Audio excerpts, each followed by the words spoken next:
कि हमारे साथ जो भी गलत व्यवहार हो उसको उसी भाषा में जवाब देना होगा, चाहे वो कोई भी समाज हो।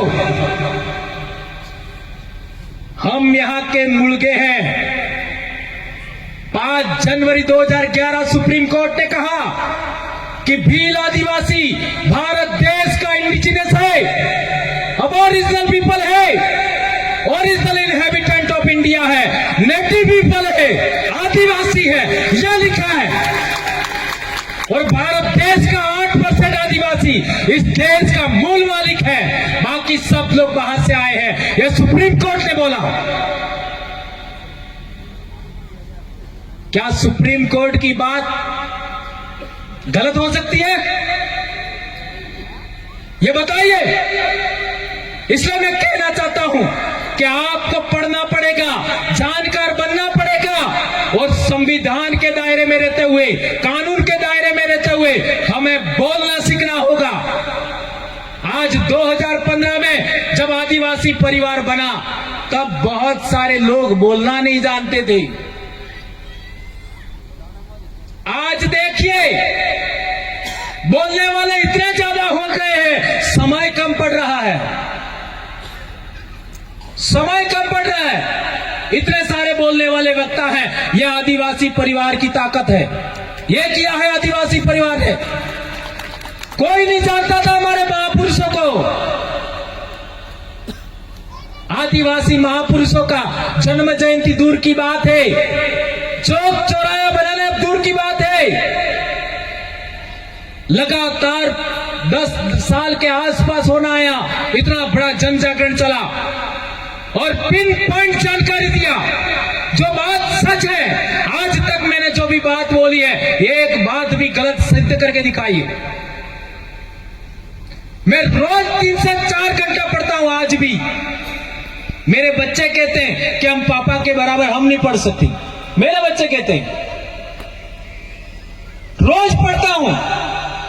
मेरे समाज को कौन सी जानकारी मुझे देनी है जो आने वाले समय में दूसरे लोग दे पाए या ना दे पाए, इतना पढ़ पाए या ना पढ़ पाए, वो सब जानकारी हम जुटाते हैं और फिर आपके बीच में रखते हैं। तो कई बार ऐसा भी लगता है कि ये बात हमने पहले कभी नहीं पढ़ी, कभी नहीं सुनी, लेकिन बाद में पता लगता है बात सच थी। इसलिए मैं कहना चाहता हूं कि दोयम दर्जे का आपको क्यों माना जाता है? दोयम दर्जा मतलब दूसरा दर्जा। तो आप इस देश के मूल रहने वाले हैं और दूसरे लोग यदि हम लोगों को ऊपर करेंगे, बराबर मानेंगे और आपका उनके ऊपर अपन को रखेंगे, तो उनको अपने आप को खतरा महसूस हो रहा है। यह है बड़ी समस्या। यदि हम लोग अपने अधिकारों को जान गए, अच्छी पढ़ाई ले लिया, अच्छा हमारा स्वास्थ्य हो गया, अच्छे हॉस्पिटल चिकित्सालय खुल गए, अच्छी स्कूलें खुल गई और अच्छी खेती बाड़ी करने लग गए, अच्छा पशुपालन करने लग गए, जल जंगल जमीन विकसित हो गया, हमारे हर घर पे पानी पहुंच गया, तो हम खेती बाड़ी में भी नंबर 1 हो सकते हैं, पढ़ाई में नंबर 1 हो सकते हैं, स्वास्थ्य में नंबर 1 हो सकते हैं, मजदूरी में तो हम नंबर 1 है ही सही। तो इस देश में राज्य व्यवस्था जो चल रही है उसमें राजे हम पुनः बन जाएंगे, पुनः राजा बन जाएंगे। इसलिए हमारे साथ ऐसा व्यवहार होता है, ये बात समझना होगा। देवला में हमारा जो आदिवासी परिवार का कार्यक्रम हो रहा है उसमें पधारे पाली, सिरोही, उदयपुर 3 जिलों के प्रमुख साथी यहां पर मौजूद हैं और हमारे डूंगरपुर सलम्बर से भी कुछ साथी, प्रतापगढ़ से भी कुछ साथी यहां पर आए हैं और मध्य प्रदेश से हमारे विधायक जी भी पधारे हैं। अभी आपके एमपी साहब भी यहां पर आने वाले थे, राजकुमार जी, लेकिन वो उनका स्वास्थ्य खराब हो गया, बीमार हो गए, इसलिए उन्होंने मेरे को बोला कि मैं नहीं आ पाऊंगा, तो मेरी बात भी थोड़ा सा आप अपने तरीके से कह देना, ऐसा बोला था। दोस्तों, हमारे समाज के सामने क्या क्या समस्याएं हैं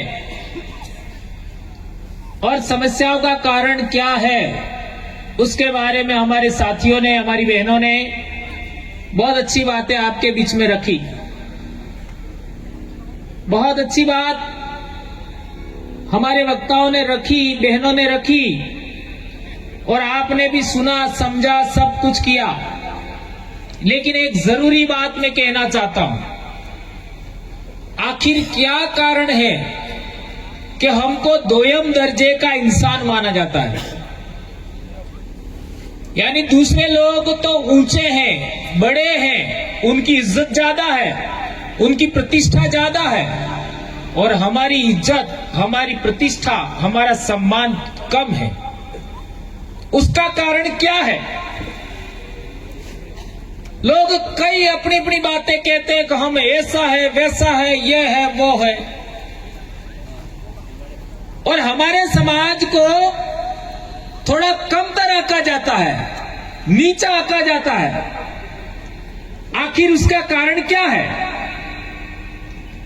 आप लोगों ने देखा होगा कि अपने इलाके में जो बच्चे स्कूल छोड़ देते हैं 9वीं 10वीं के आसपास, वे बच्चे अक्सर उल्टे सीधे बाल काटते हैं, 1 1.5 लाख की गाड़ी लाते हैं, और फिर फास्ट गाड़ी चलाते हैं, एक्सीडेंट भी हो जाते हैं। अपन बहुत कुछ समझाते हैं, इसके बावजूद भी बच्चे नहीं समझते हैं, बात नहीं मानते, और इस बीच में कुछ बच्चों का एक्सीडेंट होकर के मृत्यु भी हो जाती है। ये पूरे आदिवासी बेल्ट के अंदर आप किसी भी राज्य में चले जाओ, मध्य प्रदेश में जाओ, यही समस्या मिलेगी। गुजरात में देखो, राजस्थान में देखो, कहीं पर भी चले जाओ, जो बच्चे ने स्कूल छोड़ दिया 8वीं से लगा करके 11वीं के बीच में, वो बच्चे अक्सर ऐसा ही करते हैं, क्योंकि वे बच्चे अपने आप को पढ़ाई के काबिल उन्होंने नहीं माना, यानी वो उस योग्य नहीं बन पाए, तो वो दूसरे मामले में कंपटीशन करते हैं। हमें हो कहीं कम हो, हम किसी से कम है क्या? तो जो उनकी पीढ़ी के बच्चे जो पढ़ाई में आगे बढ़ जाते हैं, वो उधर पढ़ाई में आगे बढ़ते हैं, ये अपने आप को रोब झाड़ने के लिए, इस तरीके से मैं किसी से कम हूं क्या, ऐसा दिखाने के लिए ऐसा बच्चे करते हैं। उसका कारण क्या है? उसकी भी जड़ में आप देखोगे तो हमारा समाज है वो स्वाभिमान के साथ जीवन बसर करने वाला समाज है। तो वो अपनी आशाओं, आकांक्षाओं, इच्छाओं के अनुरूप जब काम नहीं कर पाता है, तो वह दूसरे तरीके से अपने स्वाभिमान को दिखाने की कोशिश करता है। क्योंकि उस समय बच्चों को इतनी समझदारी नहीं होती है, इस वजह से वो अपना स्वाभिमान को जिंदा रखने के लिए, आगे बढ़ाने के लिए कि मैं भी किसी से कम नहीं हूं, यह दिखाने के इस तरीके की प्रतिस्पर्धा करता है। तो मैं कहना चाहता हूं, पहली बात तो हमारे बच्चों को पढ़ाई करनी है और जितना पढ़ सके उतना पढ़ाना है। हमारी बहन शांता ही ना बता रही थी पढ़ाई के बारे में। यह बात आप हमारे आने से पहले भी दूसरे साथियों ने कहा होगा, हमें हर बेटी को पढ़ाना है, हर बच्चे को पढ़ाना है, और यदि बेटी को पढ़ाओगे तो बाप का परिवार भी देखेगी और अपना परिवार भी देखेगी। इसलिए जितने साथी यहाँ पर आए हैं, अपनी बेटियों को पढ़ाना ही है। इस इलाके के अंदर हमारी पढ़ाई का स्तर बहुत कम है। कोटड़ा की हालत तो और ज्यादा खराब है। वहां के स्कूल और चिकित्सालयों के क्या हालत है, अखबार में आता है। मुझे हैरानी होती है कि आदिवासी बच्चे कितने बड़ी बड़ी पढ़ाई कर रहे हैं, कितना बड़ी बड़ी नौकरियां ले रहे हैं, और इस इलाके में हमारी बेटियां बेचने की नौबत आ रही है। दोस्तों, अखबार में छप के आता है कि आदिवासियों ने अपनी बेटी को बेच दिया। पिछले साल या कुछ महीने पहले अखबार में आया था। ये कोटड़ा जाडोल के बेल्ट में ये बात सुनने में आती है। और अभी अभी गुजरात के वलसाड़ से एक बात निकल के आई कि 15 से 19 साल के बीच की बेटियों का बच्चा हुआ, अखबार में छप के आया। यानी हमारे बच्चों की हम लोग टाइम पर पढ़ाई नहीं करते हैं, उनको पाठ पढ़ना नहीं आता है, तो फिर वो बच्चे दूसरे कामकाज में गतिविधि में संलग्न हो जाते हैं। इसके बाद हम लोग अब बच्चा मान नहीं रहा ऐसा करके शादी करा देते हैं। इससे हमारे बच्चों पर बहुत असर पड़ रहा है। बच्चों में खून की कमी हो रही है, उनका लंबाई नहीं बढ़ रहा है, शरीर का विकास नहीं हो रहा है और हमारी नस्ल है वो कमजोर हो रही है। इस बात का आप सबसे ज्यादा ध्यान देना है। रही बात हमारे इलाके में जन जागरण की, तो मैंने जो सवाल खड़ा किया कि हमको दूसरे लोग दोयम दर्जे का क्यों मानते हैं और वो अपने आप को ऊंचा क्यों मानते हैं, तो उसके लिए ज्यादा कुछ देखने की जरूरत नहीं है। किताबों में क्या लिखा ये महत्वपूर्ण कम है, शास्त्रों में क्या लिखा ये महत्वपूर्ण कम है। हमारे जीते जी कौन हमारे साथ कैसा व्यवहार कर रहा है यह अनुभव बहुत बड़ा है दोस्तों, ये बात समझना होगा। किताबों में किसने क्या लिखा, शास्त्रों में क्या लिखा, हमारे जीते जी हमारे सामने हमने हमारे जीवन के अंदर कौन इंसान हमारे साथ कैसा व्यवहार करता है, यह अनुभव बहुत बड़ा है। इस बात को आप याद रखिए। तो हमारा अनुभव है, आज मेरी उम्र भी 50 साल एग्जैक्ट चल रही है अभी, और मैंने अपनी पढ़ाई के दौरान मेरे को कभी मालूम नहीं पड़ा कि मेरे समाज के साथ छुआछूत होती है, क्योंकि मैं पाल का बेटा हूं और पालों में किसी की हिम्मत नहीं है, किसी की औकात नहीं है कि पालवी आदमी को कोई छुआछूत करे, किसी के सामने हिम्मत नहीं है कि वो उसको दबाए। और हम तो ऐसी पाल के रहने वाले हैं जिस पाल ने डूंगरपुर के दरबार को भी शरण दिया था, हम उस पाल सुराता के लोग हैं। तो मेरी पढ़ाई के दौरान कभी मेरे को पता नहीं लगा कि मेरे समाज के साथ ऊंच नीच का व्यवहार, छुआछूत का व्यवहार, भेदभाव कोई दूसरा समाज करता है, ये कभी मेरे को मालूम नहीं पड़ा। और जहां तक पढ़ाई की बात करो, मैं किसी भी क्लास में चौथे स्थान पर कभी नहीं आया। मेरा सरकारी नौकरी होने तक पहला, दूसरा, तीसरा स्थान ही मेरा रहा, और जैसे जैसे बड़ी क्लास में आया पहला स्थान ही मेरा ज्यादा रहा है। 12वीं में भी पहला स्थान, एसटीसी में भी पहला स्थान, बीएड में पहला स्थान और कॉलेज में मेरा दूसरा स्थान। ऐसी मेरा पढ़ाई रहा, तो मेरे को कभी मालूम ही नहीं पड़ा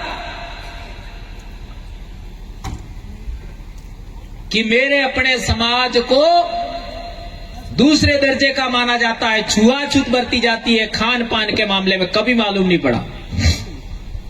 लेकिन जैसे ही मैं नौकरी लगा और हमारा आसपुर ब्लॉक है, वहां पर मैं पहली बार गया, तो वहां एक बढ़िया भाई था, वो हमारे स्कूल पर आया और उसने हमको कहा कि मार साहब मेरे घर चाय पीने आना। अब उस समय मेरी इतनी कम उम्र थी कि मेरी मुझ तक नहीं आई थी, और उस गांव में पाटीदार लोग ज्यादा थे, तो वो कहते थे बाल बुद्धि मास्टर આવ્યો એમ। बाल बुद्धि એટલે समझ में આવ્યો, यानी छोटी उम्र का मास्टर आया है। क्योंकि मैं तो 21 साल में मेरी नौकरी होगी, तो मैं उसके घर चाय पीने गया, और वो भी इसलिए कि ये यहां रहेंगे तो मेरी दुकान पे सामान खरीदेंगे, उसका वो स्वार्थ। तो हम लोग 3-4 लोग गए, अब चाय पिलाई तो कप उन्होंने, उसके वाइफ ने वो वहीं पर नीचे रख दिए। अब ऐसा मेरे साथ में कभी हुआ नहीं था, तो मैंने, हमारा एक दूसरा साथी था, उसको पूछा कि ये अंदर क्यों नहीं लेके गए, तो उसने बताया कि यहाँ ऐसा ही होता है, ये दूसरे समाज के लोगों के साथ ऐसा करते हैं। तो मैं तो बहुत पाली आदमी था, तो गुस्से हो गया मैंने उस बढ़िया को ऐसी लताड़ लगाई सेम टाइम कि तुम्हारे घर पे जो सुविधा है ना उससे ज्यादा मेरे घर सुविधा है। तुम्हारे घर में जितनी पढ़ाई नहीं है उससे ज्यादा तो मेरे घर में पढ़ाई है। तुम्हारे पास जितनी जमीन नहीं है ना उससे ज्यादा मेरे पास जमीन है। और मेरे घर में मैं छठवां आदमी हूं जो नौकरी कर रहा हूं। मेरे दादा भी पढ़े लिखे हैं, मेरा बाप भी पढ़ा लिखा है। ऐसा करके मैंने उस समय जो आए वो ठोक दिया। अब बेचारा वो तो हाथ जोड़ने लग गया, क्योंकि वो तो शायद ऐसा नहीं करता, लेकिन उसके परिवार में जो चलता था तो उसके वाइफ ने ऐसा कर दिया। तो उसके वाइफ को भी बाद में थोड़ा सा रियलाइज हुआ कि मर्द साहब कह रहे हैं तो हमको ऐसा नहीं करना चाहिए था। अब बेचारे वो लोगों ने माफी भी मांगी और इसके बाद में उन्हीं के मकान में मैं रहा। और उनके घर में कभी भी छाछ बनती छाछ दे जाते, घी बनता तो 1 कप घी मुफ्त में दे जाते। सोचिए, ये घटना मैंने आपको क्यों सुनाई? मैंने 1 मिनट भी वो बात स्वीकार नहीं की, सहन नहीं की, तत्काल रिएक्शन किया।